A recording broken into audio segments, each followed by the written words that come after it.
Até perto do meio-dia avança a Antena Aberta, edição António Jorge. Bom dia. Muito bom dia, Augusto Fernandes. Perguntamos então se a diplomacia pode alcançar a paz. E há uma imediata primeira resposta. Poder pode, deve, mas pelo menos hoje não conseguiu. Houve uma reunião curta entre o Ministro dos Negócios Estrangeiros russo, Sergei Lavrov, com o Ministro dos Negócios Estrangeiros da Ucrânia, Dmytro Kuleba, na cidade da Turquia, Antália. Foi de resto o presidente turco, Erdogan, que promoveu este encontro. Houve essa reunião, começou cedo, por volta das 8h30 da manhã de Portugal, durou pouco mais de uma hora, mas no fim ficamos todos a perceber, o mundo ficou a perceber que não há qualquer caminho, não há nenhum passo em frente no sentido de poder ser alcançado algum vislumbre de paz. Foi uma reunião curta em que houve declarações fortes por parte da Ucrânia, mas também por parte da Rússia. Dmytro Kuleba disse mesmo que o objetivo da Rússia é continuar a agressão até a Ucrânia aceitar aquelas que são as exigências russas, que é na prática a rendição ucraniana. O que, para os ucranianos, de acordo com o chefe da diplomacia, Dmytro Kuleba, não é aceitável. E do lado da Rússia, Sergei Lavrov deixou em cima da mesa uma possibilidade de novo encontro, mas desta vez entre o presidente russo Vladimir Putin e o presidente ucraniano Zelensky. Lavrov garante que Putin não se recusa a reunir-se com Zelensky quando sentir necessidade, mas antes deve haver preparações. Ora, hoje, a partir da relva, digamos assim, em frente ao Colégio do Espírito Santo, na Universidade de Évora, promovemos o debate, ouvimos as ideias, o pensamento, o conhecimento das pessoas que trabalham nesta instituição, na Universidade de Évora. São dois os nossos convidados, mas lançamos também o desafio aos nossos ouvintes para se juntarem a esta reflexão, a este debate que todos os dias promovemos na rádio e esta semana, particularmente, a partir do Alentejo. Ou seja, a partir desta região, abrimos uma grande janela, uma grande tela para refletirmos sobre as grandes questões da atualidade, sendo que, obviamente, a grande questão do momento é a guerra entre a Rússia e a Ucrânia. Nesse sentido, lançamos o desafio a quem nos ouve para participar e ligar para os números de telefone que permitem o acesso a este programa. E os números são os habituais, já os deve conhecer naturalmente, é o 822-0101 para quem está no território nacional, para quem está fora do país e eventualmente está a seguir esta emissão da Antena 1 e gostaria também de acrescentar aqui o seu contributo, a opinião, pode inscrever-se utilizando para esse sentido uma outra linha de telefone, o número 2233-99930. Queremos ouvir a sua opinião mais adiante neste programa, que repito, estamos a fazer a partir do exterior do Colégio do Espírito Santo, uma das unidades, um dos edifícios, este absolutamente representativo da Universidade de Évora, no Alentejo, onde hoje o céu está praticamente azul, mas com aqui e ali algumas nuvens cinzentas a pintalgar o azul do céu. São nossos convidados nesta mesa, neste estúdio improvisado aqui, Silvério Rocha e Cunha, professor catedrático nesta universidade, investigador em ciência política, José Martins Caetano, também professor na Universidade de Évora, especialista em economia internacional. Vamos com eles olhar para as questões que temos em cima da mesa, mas antes disso, vamos com a ajuda da jornalista Alexandra Sofia Costa a recuperar então algumas das declarações essenciais dos dois chefes da diplomacia da Ucrânia e da Rússia. O ministro dos Negócios Estrangeiros ucraniano, Dmytro Kuleba, disse que não foi possível chegar a acordo sobre um possível cessar-fogo de 24 horas para resolver os problemas humanitários no terreno. Diz que a Rússia manteve a sua retórica tradicional e por isso a reunião foi fácil e difícil.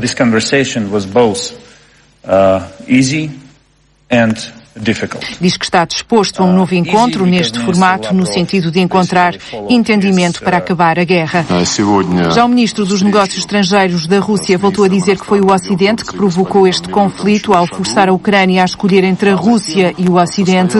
Acusou o Ocidente de comportamento perigoso porque fornecer armas à Ucrânia é um perigo que vai durar muitos anos, diz. Lavrov prometeu também corredores humanitários abertos todos os dias na Ucrânia. Acusou os ucranianos novamente de usar civis como escudos humanos e reféns e garantiu que até ao final querem resolver a situação na Ucrânia através de diplomacia.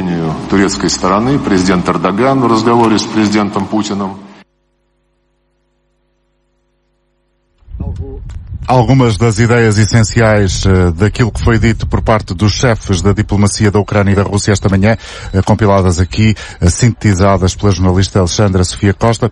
Já disse que está connosco nesta mesa da Antena 1 hoje na Universidade de Évora, dois convidados, Silvério Rocha e Cunha e José Martins Caetano. Bom dia a ambos. Muito obrigado pela vossa colaboração e pela presença neste programa da rádio que procura, a partir de Évora, olhar para aquela que é a questão central do nosso tempo, dos nossos dias pelo menos.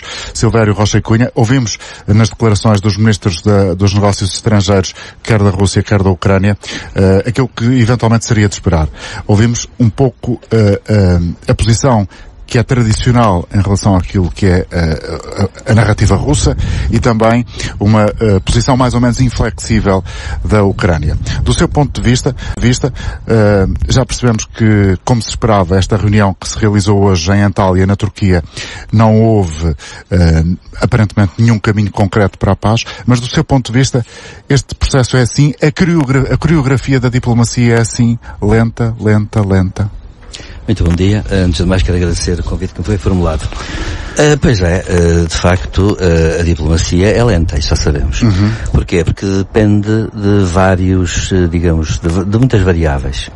Primeiro, claro, o contexto, mas às vezes também aspectos profundos que determinaram o conflito e que no fundo determinam depois os objetivos que os atores internacionais, neste caso os dois lados em conflito, e eventualmente, naturalmente, quem os apoia, que essa é uma questão absolutamente relevante, é que aqui claro, há dois lados, aparentemente, evidentemente, mas depois quem está nesses lados é que torna a coisa mais complexa. Mais complicada, exatamente. E portanto, acontece que, de facto, estamos perante uma situação intrincada e naturalmente que na diplomacia as próprias declarações finais, neste caso nas conversações de hoje, são declarações que não devem corresponder exatamente à verdade, quer dizer, devem ter dito mais qualquer coisa, porque eu julgo, com toda a franqueza, que neste caso nenhum dos lados se sente confortável neste momento. Certo.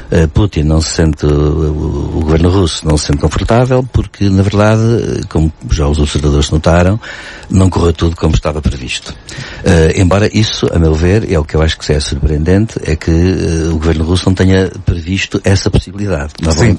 Ou seja, esta realidade, as coisas não estarem a correr, pelo menos em termos temporais, de uma forma tão acelerada como eventualmente Putin, tudo indicava, parecia estar à espera. Exatamente. Parece um pouco inacreditável que não tenha sido prevista essa possibilidade. E é sempre uma tendência das potências, quando fazem este tipo de ações militares, a tendência é sempre, digamos assim, matar o assunto em muito pouco tempo, rapidamente. Isso, aliás, aconteceu anteriormente, no anterior paradigma internacional da Guerra Fria, quando houve a célebre revolta de Budapeste em 56, a invasão da Checoslováquia em 68, foi uma invasão completa por ali dentro, mas não contavam com a resistência que de facto existiu.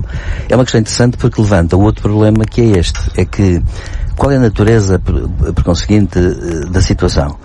Por um lado, o governo russo pretende algo que se insere numa estratégia que já tem uns anos largos de pensamento. Nós vemos isso hoje. Sim.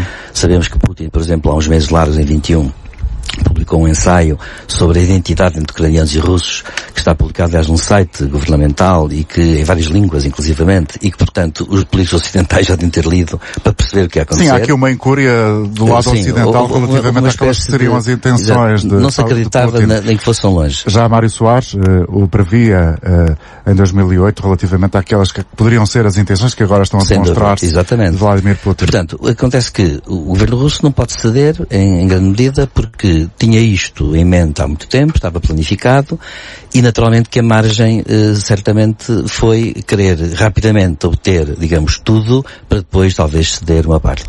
Quanto não sabemos.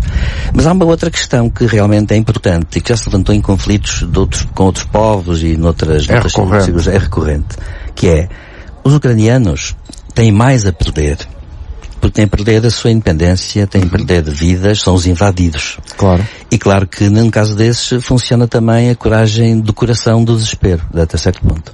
E é um bocado isto que eu penso que é novo. Tem sido o motor da resistência ucraniana.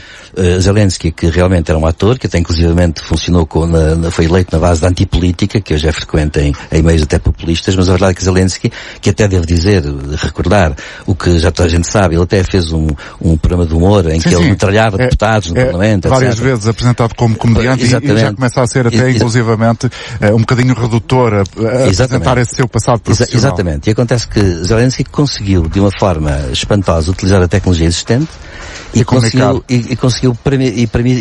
que permite hoje seguir, de facto, uma guerra em direto. Coisa que em muitos conflitos que existem neste momento no mundo não se seguem direto. Sei lá, estou a pensar na guerra civil do Iémen, por exemplo, que tem muitos mais mortes até, que ninguém liga, como é evidente. Porque não, ou aquilo que se passa no Afeganistão, por exemplo. Exato, porque não entra pelas nossas casas dentro. Agora, isto entra. Professor José Martins Caetano, já volto a conversar consigo, Silvério Rocha Cunha. Deixe-me só também trazer aqui à conversa José Martins Caetano.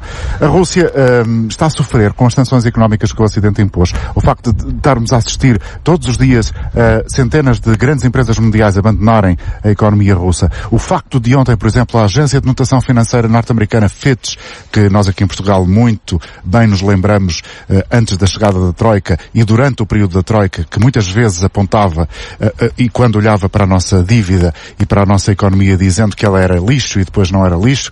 Bom, essa mesma uma das agências de notação financeira disse ontem que a Rússia está muito perto da bancarrota. Quer isto dizer, do seu ponto de vista, que é especialista em economia internacional, que aquilo que o Ocidente tem feito, que as grandes companhias internacionais têm feito, abandonando a economia russa, podem de facto levar a Rússia a uma bancarrota?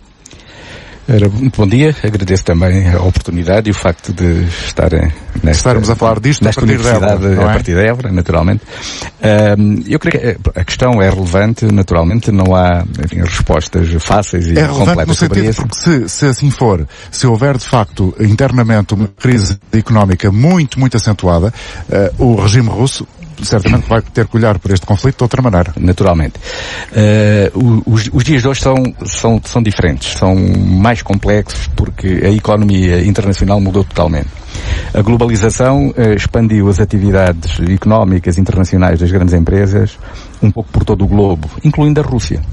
A Rússia não ficou imune a este processo e, curiosamente, depende cada vez mais das empresas multinacionais. O peso do investimento direto estrangeiro ocidental na Rússia é tremendo. A sustentabilidade das suas principais indústrias exportadoras, onde criam valor, a questão do petróleo e do gás, está totalmente, enfim, nas mãos das empresas, das grandes empresas multinacionais. E elas têm vindo a dizer, por exemplo, que não vão continuar a comprar petróleo à Rússia, que retiram as suas atividades da Rússia, e Putin já veio considerar estas ações como altamente ameaçadoras e conflituosas. Naturalmente. Faz parte da retórica, não pode reagir de outra forma, mas o que é um facto é que as consequências económicas na Rússia são muito significativas. A queda da cotação do rublo tem sido tremenda. Um trambolhão, mais de 90%. A Bolsa de Valores de Moscovo nunca mais abriu. E agora há limitações para levantar nos ATM e nos multibancos. Ou seja, as sanções económicas começam efetivamente a funcionar. E com uma agravante, é que cada vez mais o próprio cidadão russo sente na pele os efeitos económicos de todos estes embargos e da saída de empresas reputadas, as quais naturalmente já tinham entrado naquilo que é, digamos, a rotina de vida do cidadão russo. Eu recordo-me, por exemplo, quando abriu o primeiro restaurante do McDonald's em Moscovo, as filas enormes que se formaram. Ou seja, o McDonald's também já saiu, a Coca-Cola, uma série de empresas, claro. O que significa que isto é um abanão tremendo. Eu creio que, pela primeira vez, nós temos condições históricas para que as sanções económicas possam ser a verdadeira arma da diplomacia e possam efetivamente forçar o governo russo. Se nós colocamos no início deste programa como uma espécie de pergunta retórica, de ponto de partida para esta conversa, a diplomacia pode vencer? O senhor acha que ela pode vencer com esta arma económica? Eu estou convencido que sim. As condições contextuais que foram criadas pelas dinâmicas económicas que vêm sendo acentuadas fundamentalmente desde a queda do muro de Berlim, e colocaram, digamos, a Rússia também na órbita desta nova, digamos, economia de mercado que, enfim, ultrapassou as fronteiras, naturalmente criou condições para que isso aconteça. Eu creio que há um ensaio muito interessante de Immanuel Kant sobre a questão, enfim, da paz perpétua, e eu recuperava exatamente aqui. Eu creio que a ideia da paz perpétua deve ser ligada cada vez mais à liberdade económica.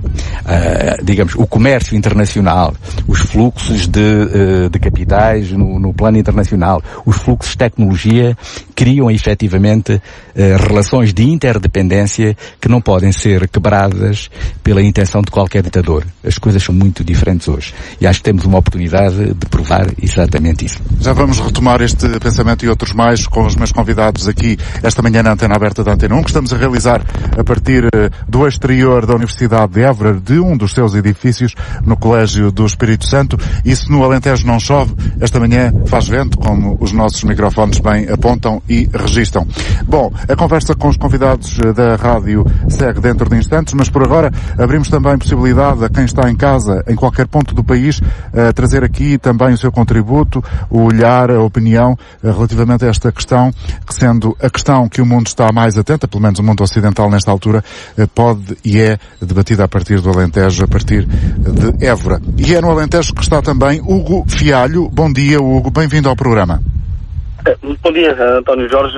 Antes de mais, dar as boas-vindas à Antena Aberta aqui ao nosso Alentejo. Portanto, eu ia-me fingir basicamente aquilo que foi o repto que foi lançado pelo António Jorge, que é se é Entretanto, fiquei este problema. Estou? O que é que disse? O que é que estava a dizer? Eu fiquei um pouco naquela ideia.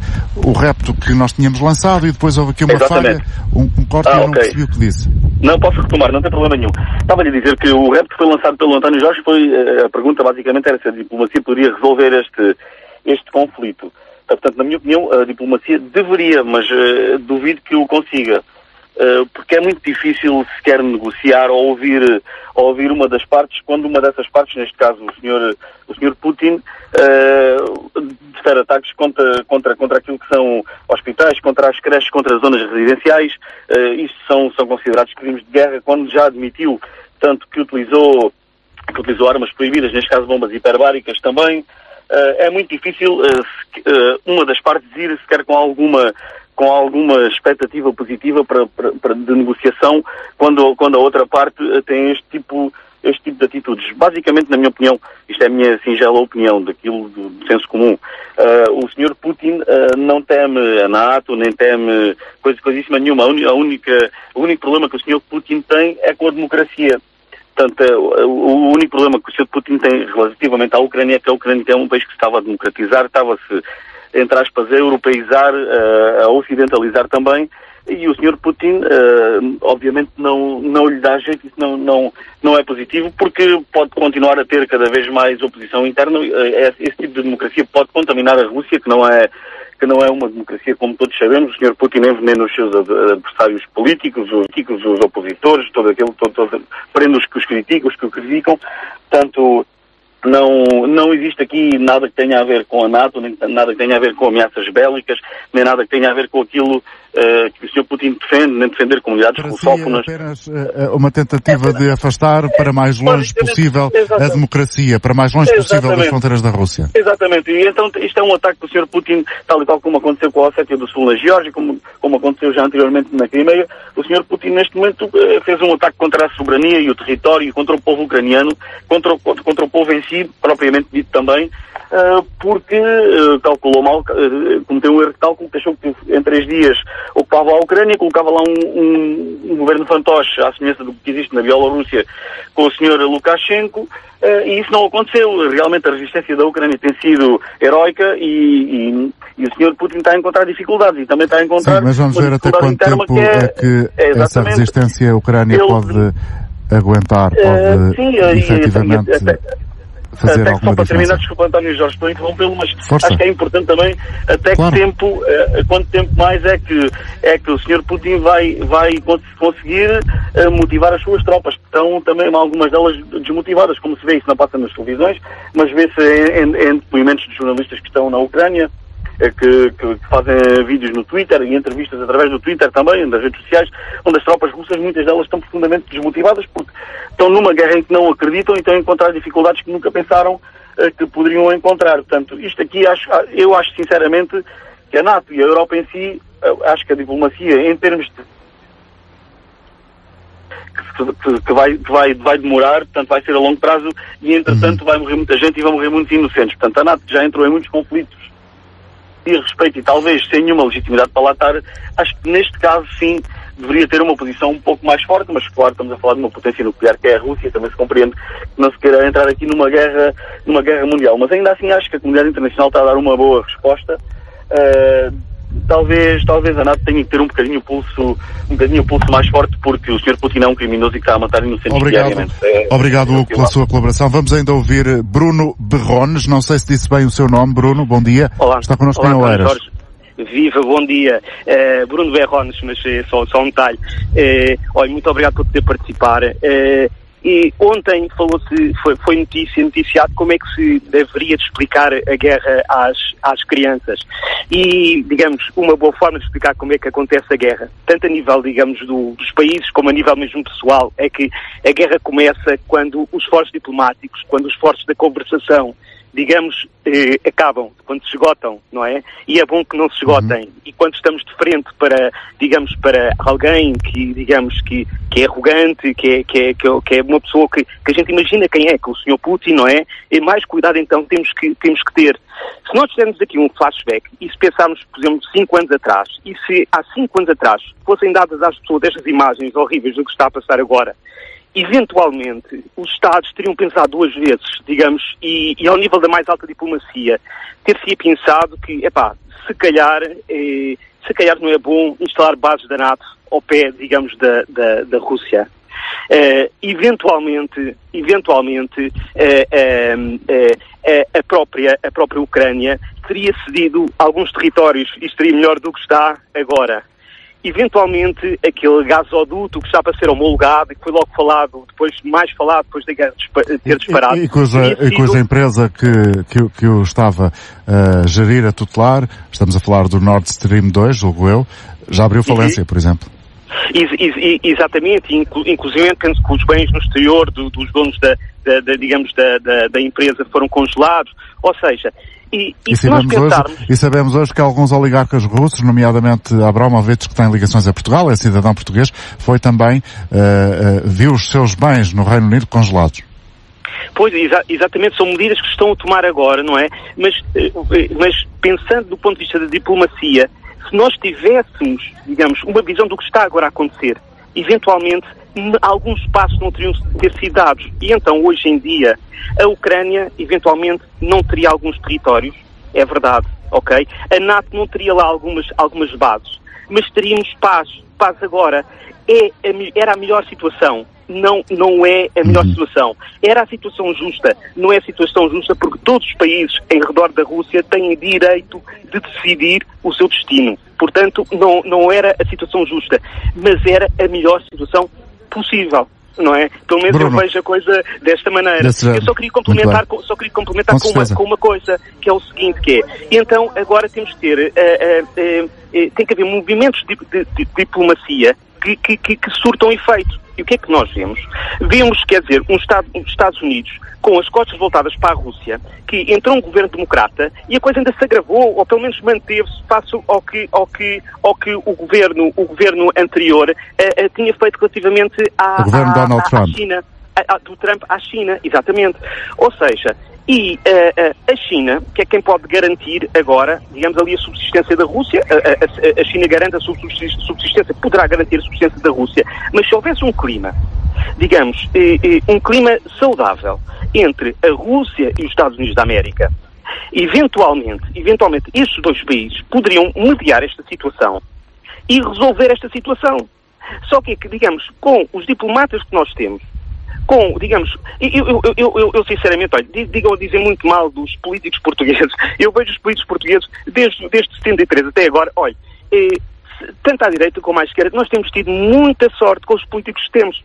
E muita sorte, porque nós vemos grandes diplomacias, como os Estados Unidos da América, completamente, adormecidas, e que só fazem, digamos, e que também têm um comportamento que desleixado. É desleixado. Eu só queria dizer mais uma coisa, que é, falando ainda de Sim, Bruno, faça favor. Ironicamente, o único país no mundo que consegue fazer do mundo aquilo que quer e posicionar-se onde quer, sem fazer uma única guerra, é uma ditadura que é a China. Ou seja, nós chegamos a esta situação. E porquê? Porque eu acho que os diplomatas do mundo têm que estar à altura. E só para terminar, só gostaria de dizer mais uma coisa. Se tivesse, digamos, Angela Merkel... terminar, Bruno. Vou terminar. Eu penso que se Angela Merkel tivesse no poder, e já tínhamos sido, digamos, passo a expressão, os cordelinhos, inclusivamente, para além de um plenário, digamos, as Nações Unidas já deviam ter feito, digamos, ali, uma cimeira mais estreita, ok? A Angela Merkel não teria avançado para a compra de armas, certeza que tinha avançado para uma situação diplomática, porque nós estamos a dar armas a um país que está a lutar contra uma potência militar mundial, coitados dos ucranianos. Ou seja, obrigado, Bruno, pela sua participação e pelas várias... Já temos que voltar aqui à conversa com os nossos convidados e mais adiante ouvir outras pessoas que já estão em linha. Muito obrigado, Bruno, pelo seu contributo e recordo que estamos em direto a partir da Universidade de Évora. Pode juntar-se a esta emissão utilizando, como sempre, os telefones que estão disponíveis da Antena Aberta, o 822-0101 e o 2233-99930. E eu ando aqui a fazer uma coreografia na tentativa de me escapar à ventania, que não é assim tão ventania quanto isso, é uma brisazinha, mas que no microfone parece que estamos quase numa tempestade. Não é isso que está a acontecer em Évora, está uma brisa de facto, mas essa brisa sente-se de forma bem forte aqui nos nossos microfones. Nossos convidados nesta mesa, porque estamos no exterior e em frente ao Colégio do Espírito Santo aqui em Évora, da Universidade, está o professor Silvério Rocha e Cunha e também o professor José Martins Caetano, ambos dos docentes aqui na Universidade de Évora. Silvério Rocha e Cunha, que notas tirou das intervenções que tivemos? Houve uma coisa que eu gostava de ouvir, que é a NATO está a ser fraquinha, para utilizar uma palavra muito lá de casa, muito do café, de conversa de café, com esta situação. Devia ter outra capacidade de intervenção, ou está se fosse uma pessoa, de mãos atadas? Mãos atadas não está, mas acontece que a NATO realmente não prestou atenção a muitos sinais. Eu recordo aqui uma imagem, houve um programa que passou num canal de televisão sobre Putin e há um momento que é espantoso. Na Cimeira sobre a Segurança Europeia em 2007, Putin ainda muito mais jovem, foi convidado para participar. E estavam os líderes europeus e americanos, entre os quais a chanceler Merkel, que aliás, curiosamente, Putin falou em russo e a chanceler Merkel não pôs os escutadores porque sabe russo, ela vem da Alemanha Oriental, claro, da antiga Alemanha da RDA, e acontece o seguinte, é que Putin foi de uma dureza absoluta. Putin disse coisas realmente terríveis que decepcionaram imenso a diplomacia ocidental, porque a diplomacia ocidental julgava que a Rússia era a Rússia de Yeltsin. E era a Rússia anterior, nos anos 90, a Rússia da quebra, e a Rússia que depois quebrou muito, e acontece que Putin disse logo tudo em 2007. Portanto, em 2007 ele enunciou o que ia ser a sua política efetiva. E disse logo, não admitimos ingerências, não admitimos que o mundo seja unipolar, desde quando é que vocês, e desde os europeus, admitem uma coisa destas? Como é que é? Não esperem que nós admitamos isso, e que foi muito claro, e foi muito duro mesmo. Nessa altura só houve desapontamento. Porquê? Porque acreditava também que, de facto, o entrelaçamento económico... Acreditava-se muito, para além do entrelaçamento económico, certamente, mas também, não sei, dir-me ao senhor qual é o seu pensamento sobre isso, que a figura de Angela Merkel, como alguém que conhecia aquele lado, sim, podia ser uma ponte interessante para europeizar... Podia ser, embora hoje se diga também que Merkel se enganou. Claro. Quando Merkel diz, por exemplo, que Putin é um estadista com a mentalidade do século XIX, no século XXI, isso é uma verdade relativa por uma razão, porque no fundo este é um problema que se põe agora na questão da diplomacia, até onde é que vai a racionalidade dos atores. é que Putin pode ser um ator irracional até certo ponto. E porquê? Porque isto também tem a ver com a cultura, digamos, dos povos e com aquela zona. Aquela zona é uma zona muito martirizada e que mudou a sua geografia múltiplas vezes desde o século XVIII para cá. Por exemplo, ou o século XVII, vamos pôr assim a questão. Desde o século XVII, com o imperador Pedro Grande, o homem que deu o nome a Petrogrado, depois Leningrado, depois São Petersburgo, depois Leningrado e agora São Petersburgo outra vez, desde essa altura que a Rússia é uma sombra para o Ocidente. E acontece que naquela zona houve sempre algo que nós portugueses não compreendemos, porque nós, desde a conquista em 1240 do Algarve aos Mouros pelo Afonso III, temos mais ou menos o mesmo território. Mas sabe uma coisa? Por exemplo, durante mais de 100 anos, entre os séculos XVII e XVIII, houve um Estado cossaco na Ucrânia. Houve uma parte da Ucrânia que foi do Império Austro-Húngaro, houve uma parte que foi da Rússia. A própria Polónia viu as suas fronteiras andarem 500 km para um lado, 500 km para o outro. Houve, portanto, aquele enclave russo Kaliningrado é Königsberg, onde viveu Kant, e era a Rússia Oriental. Portanto, acontece que toda aquela zona é uma zona muito volátil em termos históricos e que teve, desde a Era Moderna, modificações estrondosas. E há que tomar isso em linha de conta. Putin, por exemplo, de um certo ponto de vista, ele diz que têm certos livros de cabeceira. E alguns deles são muito ligados a uma cultura russa que, sendo europeia, é, no entanto, uma cultura diferente, de facto, do Ocidente europeu, pragmático, tecnológico, industrial. Até onde é que ele está disposto a ir por causa desses valores que ele tanto incensa e que, aliás, neste ensaio... O que é curioso é que ele diz-se nem é a União Soviética que defende, mesmo, não. É muito antes disso, é a Rússia imperialista czarista. Ele defende algo que, aliás, na União Soviética já acontecia. Por exemplo, os czares, o último czar, por exemplo, intitulava-se Paizinho de todos os russos. Foi a mesma expressão utilizada por Stalin. Porque o sistema ideológico é uma coisa, o sistema de mentalidade, a história profunda dos povos é outra. E, portanto, acontece que essa sobrevive mais tempo. E isso serve que Putin conseguiu fazer uma coisa muito inteligente a nível interno. E é por isso que, com a desinformação, com a censura, com a ação política sobre os opositores e estes assassinatos que houve, acontece que Putin conseguiu passar a narrativa nacionalista da alma russa do século XIX, e até ele é muito influenciado por certos autores, uns que estão vivos, outros não. Dugin, por exemplo, é um autor muito importante, mas, por exemplo, eles filiam-se a um outro autor, Gilin, que viveu até 1920, 20 e poucos, e que é o verdadeiro fundador de um partido fascista russo, que, no entanto, aceitou primeiro a Revolução Russa bem e depois é que se voltou contra ela. Porquê? Porque ele também era anti-liberal, fortemente nacionalista, e Putin conseguiu juntar toda essa amálgama, casou tudo numa única narrativa em que ele parece ser o grande intérprete e, digamos assim, aquele que vai pronunciar a verdade. José Martins Caetano, como é que esta ideologia que parece orientar todas as ações do regime russo tem reflexo na população? Ou melhor, como é que a população que agora está a sofrer sanções económicas pode continuar a suportar as ambições expansionistas de Vladimir Putin? É traduzível?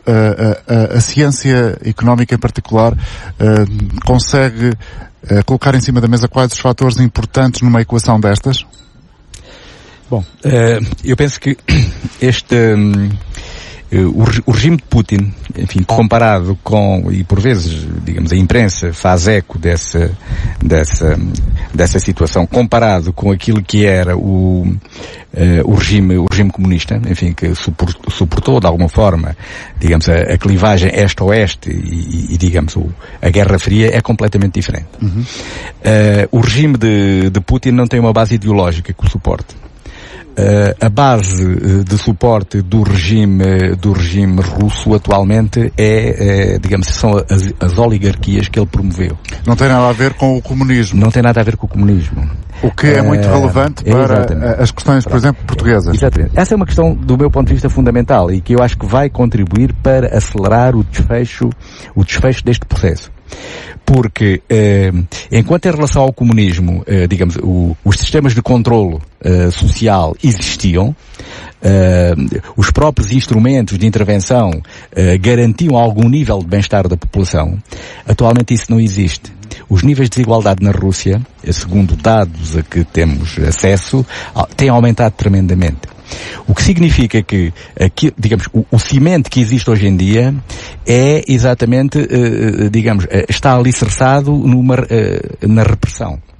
E vemos o que tem acontecido, exatamente, digamos, às contestações que tem havido e à quantidade imensa de pessoas. Temos notícias de centenas, milhares de pessoas que são presas porque se manifestam contra a guerra. Exatamente. E hoje, digamos, a informação desse ponto de vista não tem fronteiras.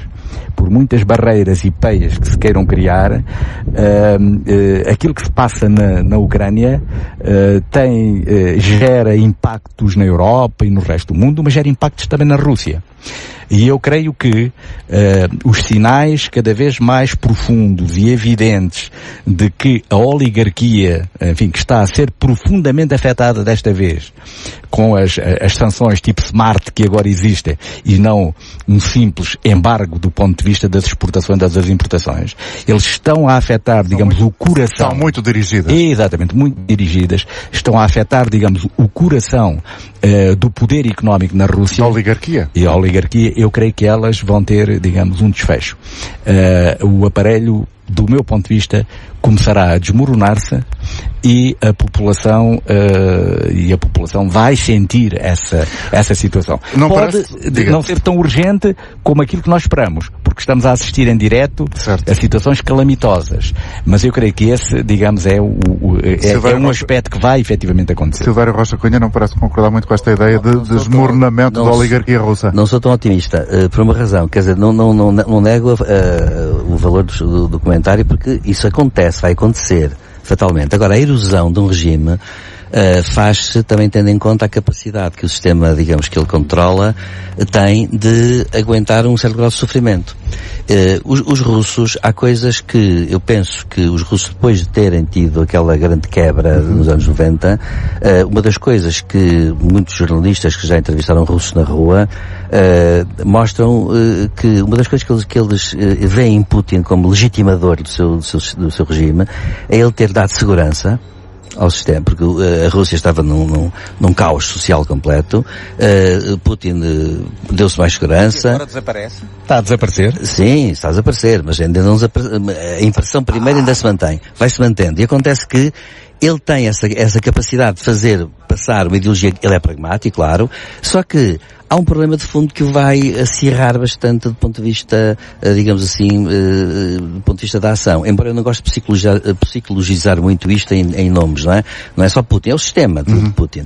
É que, de facto, ele não pode sair da questão da Ucrânia sem nada. Claro. Portanto, essa é que é a grande questão, não é? É exatamente o que é que ele considera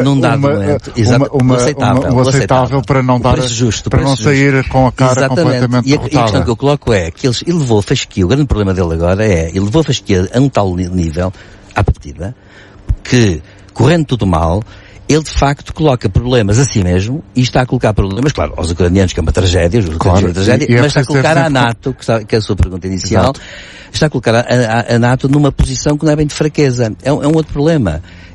A NATO, para responder a um certo momento, é ir para o abismo.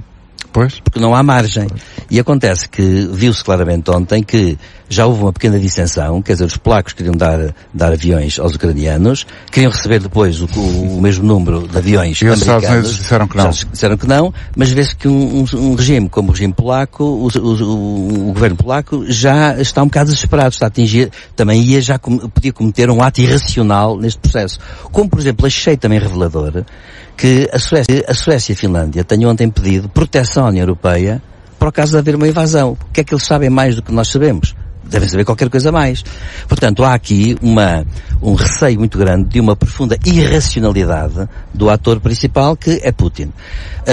E, de facto, ele não vai poder sair sem nada, e há uma coisa que realmente aqui a diplomacia tem um papel fundamental, que é tem que se, como dizia um ouvinte, e aí vem, tem que se arranjar uma forma que não vai ser satisfatória para ninguém, sobretudo para os ucranianos, porque já representou muitos mortos, mas atenção, é bom dizer que desde 14, já morreram 14 mil pessoas no Donbass, não é? Portanto, isto não é uma coisa nova, e acontece que vai ter que haver capacidade para ambas as partes cederem. Agora, o que vão ceder não vai resolver, porque o mundo mudou a partir deste momento. Já vamos continuar esta conversa, bem interessante, mas tendo sempre presente que estamos a falar de uma guerra e de vítimas. Vamos ouvir a participação de Álvaro Vieira. Eu julgo que o Álvaro está a ouvir-me, já está em condições de poder também trazer aqui algumas das suas ideias.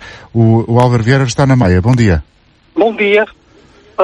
Eu vou iniciar a minha intervenção com alguns dados históricos que pouco relevantes são, mas acho importantes. E vou tentar ser o máximo possível imparcial. Tentar ser eu próprio. Então vamos a isso. Vamos rapidamente ao assunto. Vá direto ao pensamento. Olha, a Rússia é cobiçada pelo Ocidente há 250 anos. É isto. Mais ano, menos ano, é cobiçada há 250 anos pelo Ocidente. Vieram as campanhas napoleónicas, depois foi Hitler. Em 1912, o Woodrow Wilson, que em 1914 se tornou presidente da América, em 1912 preferiu esta alarvidade de dizer que a Rússia era insuportavelmente grande, que devia ser trinchada. Depois, em 1914, mudou o discurso. O financiamento da Revolução Bolchevique pelos grandes banqueiros americanos com vista a tentar fragmentar a Rússia, que Lenin poderia fragmentar a Rússia, Lenin deu-lhes a volta e nada aconteceu, e depois com a Segunda Guerra Mundial também nada aconteceu. Em 1990, com aqueles anos 90 atrozes que faz lembrar a Grande Depressão da América, na Rússia. Tudo isto chegamos aqui a 2014 com o golpe de Estado financiado pelos americanos em Kiev. Em 2014 iniciou-se uma guerra no Donbass. E desde 2014 que Vladimir Putin tem avisado que a Ucrânia não pode se tornar a última fronteira, como foi dito no Pentágono. A Ucrânia seria a última fronteira para colocar bases da NATO. Não poderia, o homem esperou 8 anos e em 8 anos decidiu tomar esta iniciativa, esta operação especial militar. Esta operação militar não vai ter nenhum desfecho diplomático. Pronto, é triste dizer isto, mas é a minha opinião, não vai ter. Vai ser um desfecho de conflito armado. Putin não pode falhar, porque sabe-se falhar.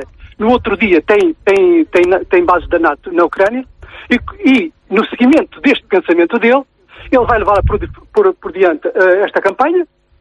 Ele já não terminou esta campanha porque devido à pressão mediática, senão já tinha terminado. A Ucrânia está destruída. Teria terminado pela força, é o que julgo depreender do seu pensamento. Exatamente, mas não convém. Teria sido muito mais violento do que tem sido a intervenção russa. Exato, a intervenção militar. O governo fantoche em Kiev, que é comandado pelos cordelinhos em Washington, assim quer, e por isso é que eu disse anteriormente que a diplomacia não teria êxito, porque quem comanda o fantoche é Washington. Pronto, mas Vladimir Putin sabe que não pode falhar. Porque sabe Obrigado pela sua participação. Eu peço desculpa, estou a parecer um bocadinho inconveniente e indelicado até no sentido de adiantar um pouco o próximo passo, que é ouvir, espero que também com alguma brevidade, Carlos Lopes a ligar do Porto. Bom dia para si, Carlos. Não sei se é possível ouvir. Viva. Está-me a ouvir? Sim, agora sim. Muito bem. Permita-me cumprimentá-lo a si, os seus convidados e também os ouvintes da Antena 1, e eu vou ser breve, penso eu.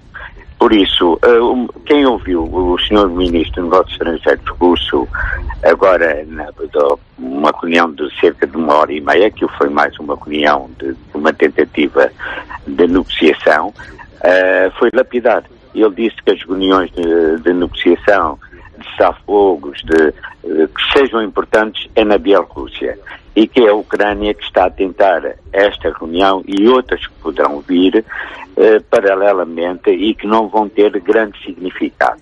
Pronto, aí ficamos esclarecidos.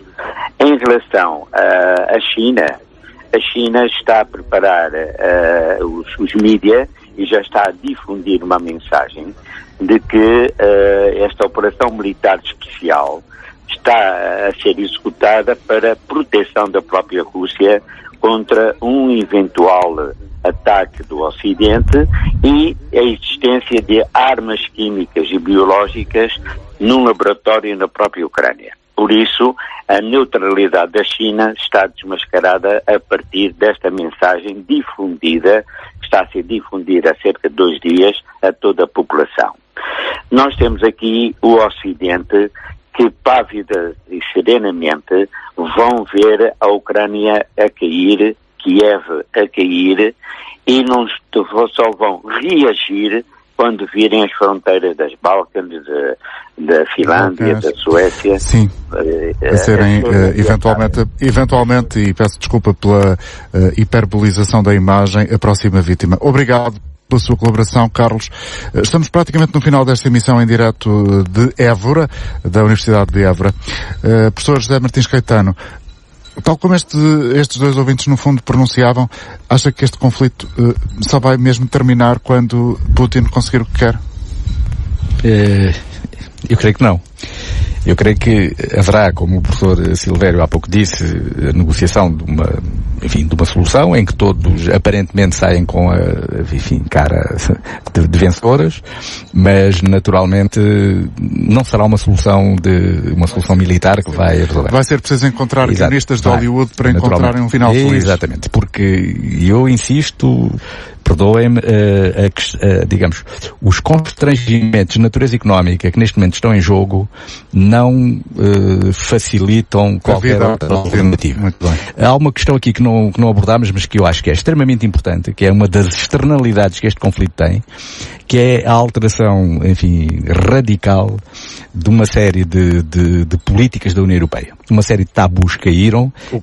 O caso da Alemanha é mais paradigmático, não é? E eu creio que essa é uma questão importantíssima para o futuro.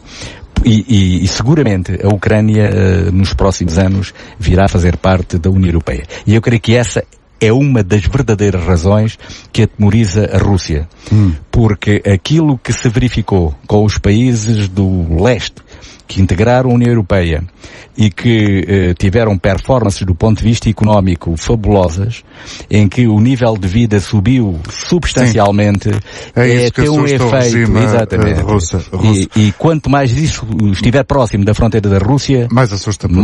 Silvério Rocha Cunha, para terminar num minuto, como é que acha que vai ser o desfecho desta... Ninguém sabe, mas enfim, qual é o seu palpite? Eu muito francamente acho que vai ser aquele de ceder mutuamente qualquer coisa. Claro, o mais forte terá sempre menores cedências que o mais fraco. Agora, há uma coisa certa, Putin conseguiu, ele com esta fasqueta elevada, conseguiu de facto mudar o mundo, num certo sentido mudou completamente. Sim. E a Europa também. E de facto, há uma nova ordem, concordo com o meu colega Jamel Caetano, quando ele diz que de facto nós vamos agora encontrar uma Europa que vai ter que se repensar a si mesma e até certo ponto a crise existencial da Europa, que se falava muito, agora, mediante as circunstâncias, está de algum modo, não direi concluída, mas está de algum modo, arranjou um farol diferente para se orientar. No fundo, a Europa agora... A ver, vamos, que luz é que dá esse farol e que agora, caminho ele pode iluminar para o futuro. Ainda há, a meu ver, não tenho certeza, e deixa-me dizer uma coisa só. E vai, em qualquer caso, ser uma grande tragédia. Muito obrigado. Muito obrigado, Silvério Rocha Cunha e José Caetano, os dois professores na Universidade de Évora, onde realizamos hoje a emissão da Antena Aberta. Bom dia e até amanhã.